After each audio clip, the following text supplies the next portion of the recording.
What is a win total that you would be happy with in 2024? Vegas says, hey, over under 10.5 wins for the Longhorns. Would you be happy with that? Would you be happy with less than that? What do you think? We'll talk about it right now. But again, Texas fans, y'all been great to us. If you're watching in a one-off clip capacity, make sure you subscribe to this channel. If you're watching in a live capacity, subscribe to this channel as well, because we do a live show now. If you're watching, I'm speaking to the folks now that are watching this 8 to 10 minute YouTube clip.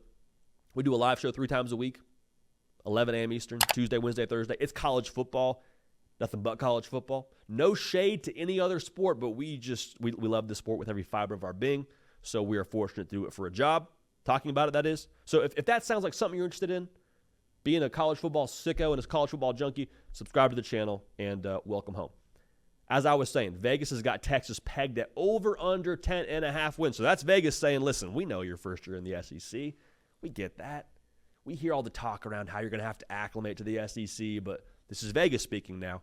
Hey, we think you're still really good. We think you're still really good. Come on in here. We'll give you this over under 10.5 pass. And there's been this discussion around Texas, I mean, since I gained consciousness of, is Texas back? Is Texas not back? And we have long held the opinion on this show, that was always for clicks. That was always for someone to put on a thumbnail and to help their click-through rate and to do better numbers. It was always overblown because whether you said they were back or not back, you would get tremendous pushback. It'd create conversation, whatever. What I will say is, talk about back or not back, the Steve Sarkisian era at Texas has arrived. They are no longer ramping up for something. They are no longer building to compete at a high level. They've already done that. They made the college football playoff. They won the Big 12 conference. They have a roster, even coming off of last year's season where they lost a couple of All-Americans, most notably on the defensive line, still have a roster that is top tier. You brought back your quarterback from last year, who I think has a chance to be one of the best, if not the best quarterback in college football this season. The big piece of this, the culture, is also set to match. Like, you know this now. Your outfit, you can have a nice shirt. You can be looking good. Doesn't matter where you're going. Maybe you're going to a wedding. Maybe you're going out to dinner. Maybe you got a little date planned. But if you don't have a pair of pants to match the nice shirt, brother, you're in trouble. Texas now has a culture to match the roster. So they're looking good. Take a look at the schedule here. The schedule got a little kick to it, all right? It's not the worst draw in the world when it comes to the SEC, but it's got a little spice to it. You got a game at Michigan week 2 with big noon, Joel Klatt and Gus Johnson. It'll be a fun one. I mean, so there's your little non-conference entree, if you will. You got Oklahoma in Red River. Here's the big thing I want us to look at. You go from Oklahoma in a neutral site game, probably a pretty emotionally draining game, no bye week, back at the crib, you're hosting the Georgia Bulldogs, who will be one of the best teams in all of college football. Florida could be sneaky. Kentucky could be sneaky. Then you finish at A&M. So you didn't have the most difficult schedule in the world in terms of rosters you're matched up against, but still enough to solve your problems if you were looking for a little bit of difficulty on the schedule for Texas in 2024. My questions around the Longhorns are twofold. The first is probably the one that everyone has. Can Quinn Ewers stay healthy? Tell you what, dude, that guy has an arm that was touched by God. Like, he just spilled a little bit of extra arm strength and accuracy and just it factor onto Quinn Ewers when he made him. However, Quinn Ewers has not been able to play a full season just yet at Texas. And that's saying something with how good they were last year and their ability to still make the college football playoff, which is, I think, again, going back to the culture, says a lot about it. So you hope and pray for Quinn Ewers and his health this year if you're a Texas fan, because that's massive and that's going to mean a lot for you if it comes to being able to surpass that 10.5 preseason win total. So if you bet the over there, pray for Quinn Ewers is what I want to say. The other question is, how much as a Texas defense do you feel the loss of your 2 All-American defensive linemen, T'Vondre Sweat and Byron Murphy? They've gone to the NFL. They're millionaires. God bless them. But last year, Texas, their calling card, as much as it was the offense, it was also their run-stopping defense. Like, that was what I felt watching them in person against Alabama in Tuscaloosa. Like, they were less than 3 yards a carry allowed on the year, top 5 in America.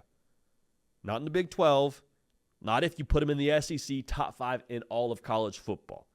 That is an edge. That is physicality. That is saying something about Texas. Now, it's worth noting, the folks in Austin, as much as you hate to lose 2 All-Americans on the defensive line, they still feel real good about what they got in-house. They feel really good about Alfred Collins stepping up for them this upcoming season. They feel really good about the second and third level of that defense as well. Anthony Hill, going to be a dude for you this upcoming season in Austin, as he was last year at linebacker. You got Andrew Makuba, transfer safety from Clemson, comes to Austin with a lot of accolades. They feel like that second and third level of the defense is actually a touch better than it was last year.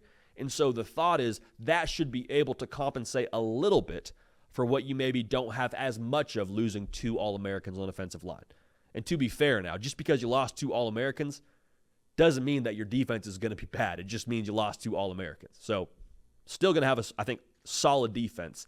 But how much do you feel the loss of that from a run-stopping perspective in the SEC? Because it's a line of scrimmage league. It is. It's a big person's game. It's a big person's conference.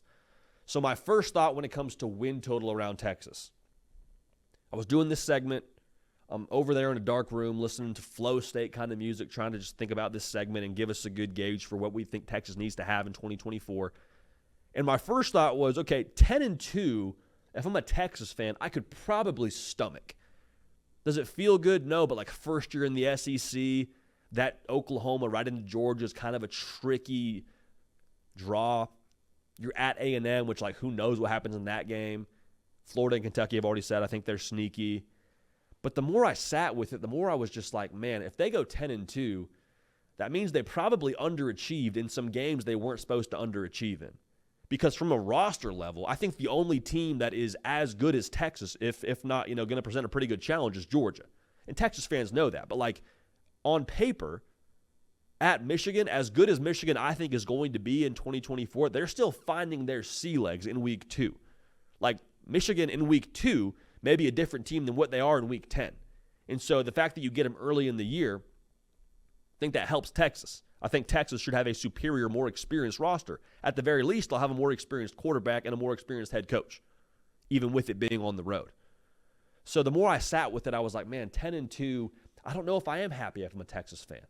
Because of those games, it would mean we underachieved. And still, we made the college football playoff. That's great. It's a good first showing in the SEC. But like, to me, if I'm a Texas fan, I think 11-1 is probably what feels about right. And it's funny because, again, this reputation around Texas fans for the better part of the last few years was that's an entitled fan base. They think they should just roll the ball out there and be the better team every single week. And again, I don't think that's really how Texas fans felt, but nationally there was this perception around the brand and what they were in Austin and the culture and all that. Now it's funny because in reality, I think you should feel like you should roll the ball out there and play and win in most games. Like you have the roster, you have the coach, you have the quarterback, you got the culture to match.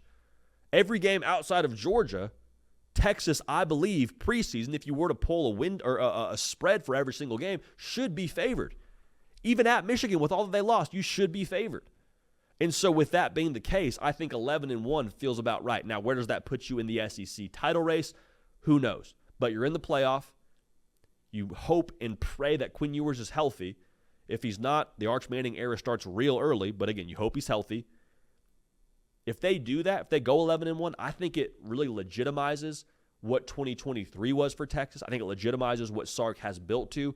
And people aren't able to say then, oh, well, it was just because everything came together for the right year. Xavier Worthy, Adonai Mitchell got through the portal. They kind of caught magic in a bottle for 1 year, and then Texas regresses when you put them in a real conference, is what people would say. But if they go out and go 11-1, it's like, all right, Sark's for real. He's not just a good coach. He's not just a quarterback guru. He is a builder of rosters and of cultures. Texas is going to be a problem in the SEC. Texas is going to be a problem in college football as long as he's the head coach. So 10-2, could you stomach it? Maybe, but I think you're actually content and maybe happy even with 11-1 out there in Austin. Hey y'all, thanks so much for watching. Subscribe to the channel here to make sure you don't miss an episode of The Hard Count. Also be sure to check out other videos on the On3 YouTube channel.